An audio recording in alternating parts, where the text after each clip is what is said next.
ఈరోజు మా నాయకుడు వైఎస్ జగన్మోహన్ రెడ్డి గారి మీద తెలుగుదేశం పార్టీ జనసేన పార్టీ వారు అందరూ కలిసి తిరుపతి లడ్డు విషయంలో ఒక కుట్రపూరితమైన ఆరోపణలు చేయడం జరిగింది.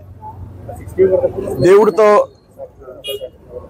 ముఖ్యంగా వెంకటేశ్వర స్వామితో ఆయన్ని రాజకీయంగా వాడటం ఈ సరైన విధానం కాదని ఒక వెంకటేశ్వర స్వామి భక్తుడిగా నేను చెప్పుకోవడం జరుగుతుంది. ఏదైనప్పటికీ కూడా జగన్మోహన్ రెడ్డి గారు చాలా ఖచ్చితమైన మనిషి. తప్పకుండా వెంకటేశ్వర స్వామికి ఎన్ని రకాలుగా అంటే గుళ్ళు కట్టడం విషయం దగ్గర నుంచి తిరుపతిలో ఉన్నటువంటి ఆచారాల దగ్గర నుంచి అన్నీ కూడా చాలా భక్తి శ్రద్ధలతో వహించిన వ్యక్తి. ముఖ్యంగా సుబ్బారెడ్డి గారు టీటీడీ బోర్డు చైర్మన్గా ఉన్నప్పుడు ఆయన అమితమైన భక్తుడు. రాష్ట్ర ప్రధానికి తెలుసు ఆ విషయం. అటువంటి పెద్ద మనిషి టీటీడీ బోర్డు చైర్మన్గా ఉండగా ఈ యొక్క తిరుపతి దేవస్థానం మీద ఆరోపణలు చేయడం కరెక్ట్ కాదు. ఏదైనప్పటికీ కూడా చంద్రబాబు నాయుడు అంటాం, దాన్ని పవన్ కళ్యాణ్ గారిని పబ్లిసిటీ చేయటం ఇది కరెక్ట్ కాదని నేను భావిస్తున్నాను. ఈరోజు ఇక్కడ వెంకటనగర్లో వెంకటేశ్వర స్వామి గుడి చాలా ప్రసిద్ధి చెందిన గుడి.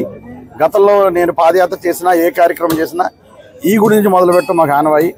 అందుకని ఈ గుడి దగ్గరకు వచ్చి ఇక్కడ ఈరోజు తగిన బుద్ధి ప్రసాదించి స్వామి అని చెప్పేసి ఆ స్వామివారిని ఏడుకోవడం జరిగింది.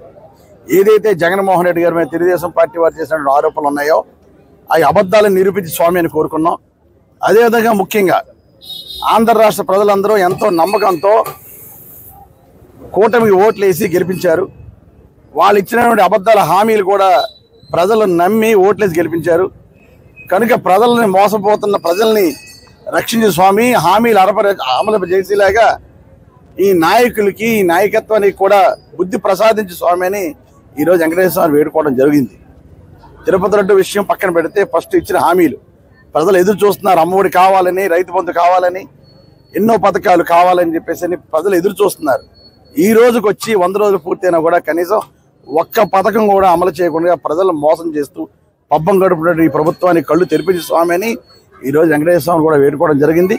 కానీ తప్పకుండా దేవుడు మనకి ఉన్నాడు, కలియుగదయం ఉన్నాడు కాబట్టి వాళ్ళ కళ్ళు తెరిపించి మోసపోతున్న ప్రజలకి పథకాలు వచ్చేలా చేస్తాడని భావిస్తున్నాను. డిక్లరేషన్ గురించి సరే, డిక్లరేషన్ కేవలం ఇది రాజకీయ పూరితమైన ఆరోపణ మాత్రమే.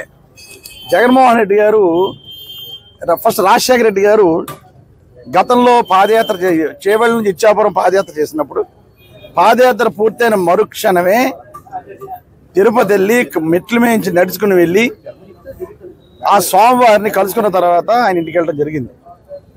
అదే బాటలో జగన్మోహన్ రెడ్డి గారు కూడా పాదయాత్ర ప్రారంభానికి ముందు పాదయాత్ర పూర్తయిన తర్వాత 2 సార్లు కూడా ఆ వెంకటేశ్వర స్వామిని పాదయాత్ర పూర్తయిన మరుక్షణం వెంకటేశ్వర స్వామి దర్శించుకున్న తర్వాత ఆయన ఇంటికి వెళ్ళడం జరిగింది. డిక్లరేషన్ దేనికి? ఈ దేవుడి మీద నా నమ్మకం ఉందని ఒక సంతకం పెట్టడం. నమ్మకం ఉంది కాబట్టే కదా ఆయన పాదయాత్ర చేసిన మరుక్షణమే అక్కడికి వెళ్ళడం జరిగింది. పాదయాత్ర మొదలు పెడుతున్నప్పుడు కూడా అక్కడికి వెళ్ళడం జరిగింది. ఇది కేవలం రాజకీయ వాతావరణం. తప్పకుండా జగన్మోహన్ రెడ్డి గారు తిరుపతి వెళ్తారు, డిక్లరేషన్ మీద సంతకం పెడతారు, దర్శనం కూడా చేసుకుంటారు. నిన్న కేవలం చంద్రబాబు నాయుడు కుట్రపూరితమైన కొన్ని కుట్రలు చేశాడు కాబట్టి ఆ కుట్రలు జరగకుండా ఉండాలి కాబట్టి నిన్న జగన్మోహన్ రెడ్డి గారు ఆయన యొక్క ప్రయాణాన్ని వాయిదా వేసుకున్నారు తప్ప త్వరలోనే వెళ్తారు, వెళ్ళి డిక్లరేషన్ సంతకం పెడతారు. ఆ వెంకటేశ్వర స్వామి పూర్తి నమ్మకం ఉంది కాబట్టి ఆయన పాదయాత్ర పూర్తయిన మరుక్షణమే ఆయన ఎన్నోసార్లు కూడా వెళ్ళడం జరిగింది. కనుక ఇది కేవలం చంద్రబాబు నాయుడు రాజకీయాన్ని వాడుకుంటున్నాడు. ప్రజలకు ఇచ్చిన హామీలు ఇవ్వలేక డైవర్ట్ పాలిటిక్స్ చేస్తున్నాడే తప్ప ఎట్టి పరిస్థితుల్లోనూ కూడా ఈ యొక్క ఆరోపణలు దేవుడు చూస్తాడు. దేవుడి మీద మనకు నమ్మకం ఉంది, విశ్వాసం ఉంది. వెంకటేశ్వర స్వామికి నాకున్నటువంటి అవగాహన ప్రకారం కొంచెం కోపం ఎక్కువ. ఆయనకి కైంకర్యాల్లో కొంచెం తక్కువైనా ఆయన పూజా విధానంలో కొంచెం ఏమాత్రం తేడా ఉన్నా అది ఇమీడియట్గా ఆయన కోపాన్ని ప్రదర్శించే వ్యక్తి. తప్పకుండా చంద్రబాబు చేసిన ఆరోపణలు ఆయన కోపం రూపంలో తప్పకుండా చూస్తాం. Okay sir.